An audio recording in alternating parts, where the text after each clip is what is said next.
ផលអ្នកគ្នាដើមក្តារនេះហ្នឹងហើយអានោះនោះហើយនោះក្តាររបស់យើងណាមើលឃើញនោះលើតេះអើយក៏ពិតយើងថតហើយ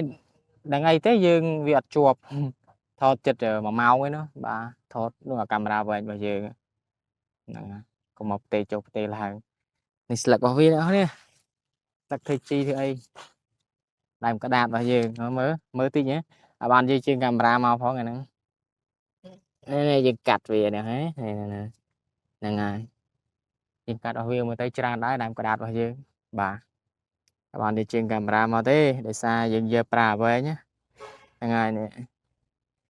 យើងប្រើវែងអាហ្នឹងរបស់យើងមុនណាគឺឥឡូវមានណាថតជាប់ខំថត1 ម៉ោងហើយនេះប្លង់របស់យើងវាយប្លង់វានេះទៅអីលើកស្អីហ្នឹងវាយប្លង់វាហ្នឹងទៅយកទាំងមូលតែហ្មងបាទយើងខាន់ថតលក្ខណៈវាយសារលឿននេះលែងហើយយើងខាន់ថតយូរហ្នឹងហើយ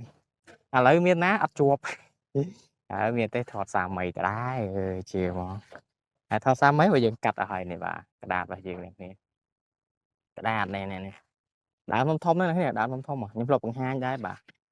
ដើមធំអានេះយើងមិនមកកន្លែងនៅខាងមុខទៀតអត់បានថតដោយសារប្រញាប់ដែរថ្ងៃហើយអូក៏បាំងកាមេរ៉ាអុយកាន់ចេះក៏បាក់ដែរនេះ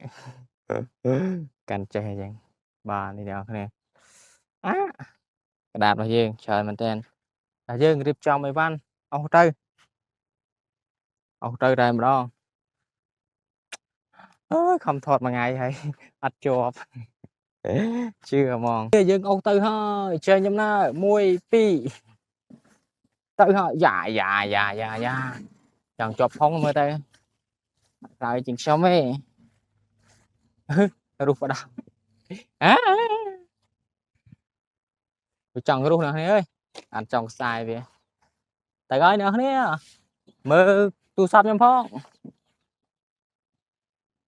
ស្អីក្តៅម៉ានទេម៉ោង1 កន្លះហើយហូបបាយថ្ងៃអត់ទាន់ផឹកទឹកទេនៅខ្ញុំទៅយកនេះសិនរាប់កាត់ហើយយកទៅផ្ទះវិញបាទរត់ឃើញផងអាឡ័យថតឥឡូវបាត់ហើយបាទមិនដឹងបាត់ទៅណារត់ឃើញ